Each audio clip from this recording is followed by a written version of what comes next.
SLBC సొరంగంలో 112 రోజుల క్రితం జరిగిన ప్రమాదంలో గల్లంతైన 8 మందిలో కేవలం 2 మృతదేహాలు మాత్రమే లభించాయి.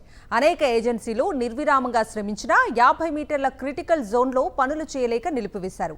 ఇప్పుడు సొరంగం పనులను తిరిగి ప్రారంభించేందుకు ప్రభుత్వం సిద్ధమవుతోందా? భవిష్యత్తులో ఇలాంటి ప్రమాదాలు జరగకుండా ప్రభుత్వం తీసుకోబోయే చర్యలు ఏంటి? Watch story.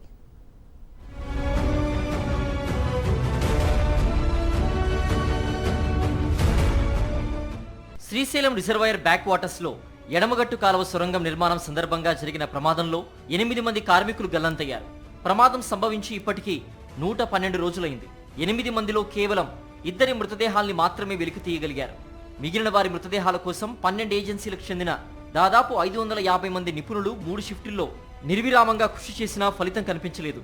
క్రిటికల్ జోన్లోనే మిగిలిన 6 మృతదేహాలు ఉండొచ్చని భావించారు. అక్కడ పనిచేయడం రెస్క్యూ టీంలకే రిస్క్ అని నిపుణులు హెచ్చరించడంతో ఏప్రిల్ చివరి వారంలో పనులు నిలిపివేశారు.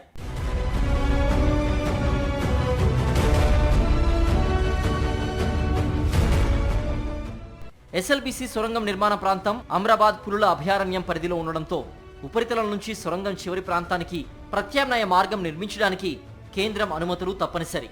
అనుమతులు రావడానికి చాలా సమయం పట్టొచ్చని భావిస్తున్నారు. గతంలో మన్నేవారిపల్లె అవుట్లెట్ వద్ద రిపేర్ల కారణంగా 2023 జనవరి 29 నుంచి పనులు నిలిచిపోయాయి. తాజాగా ఎస్ఎల్బీసీ ఇంటేక్ వద్ద టనెల్లో జరిగిన ప్రమాదంతో పనులు ఆగిపోయాయి. దీంతో ప్రభుత్వం ఎస్ఎల్బీసీ పనులను అవుట్లెట్ నుంచి తిరిగి ప్రారంభించాలని నిర్ణయించింది. నిపుణుల సలహాలు సూచనలు తీసుకుని పనులు మొదలుపెట్టనున్నారు.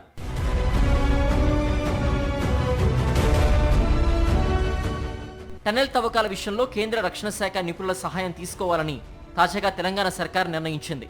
పనులు మొదలుపెట్టక ముందే 44 కిలోమీటర్ల టనెల్ పొడవున ఎలక్ట్రోమాగ్నెటిక్ సర్వే చేయాలని నిర్ణయించినట్టు మంత్రి ఉత్తమ్ కుమార్ రెడ్డి ప్రకటించారు.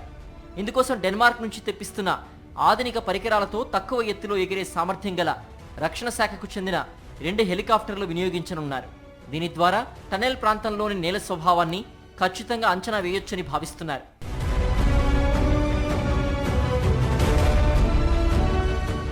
టనెల్ పనులను పూర్తి చేసేందుకు కల్నల్ పరీక్షిత్ మెహ్రా 2 ఏళ్ల పాటు డిప్యుటేషన్పై రాష్ట్రంలో పనిచేసేందుకు కేంద్ర రక్షణ శాఖ అంగీకరించినట్టు మంత్రి చెప్పారు. జూలై 12న సర్వే పనులు మొదలవుతాయని, నివేదిక అందిన వెంటనే ఎస్ఎల్బీసీ సొరంగం పనులు ప్రారంభించనున్నట్లుగా ఉత్తమ్ కుమార్ చెప్పారు.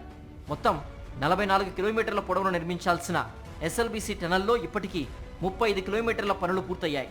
మిగిలిన 9 కిలోమీటర్ల పనులు 2 ఏళ్లలో పూర్తి చేసి కృష్ణా జలాలను నల్గొండ జిల్లాలోని 3,40,000 ఎకరాల సాగు భూములకు అందించాలని రాష్ట్ర ప్రభుత్వం భావిస్తోంది.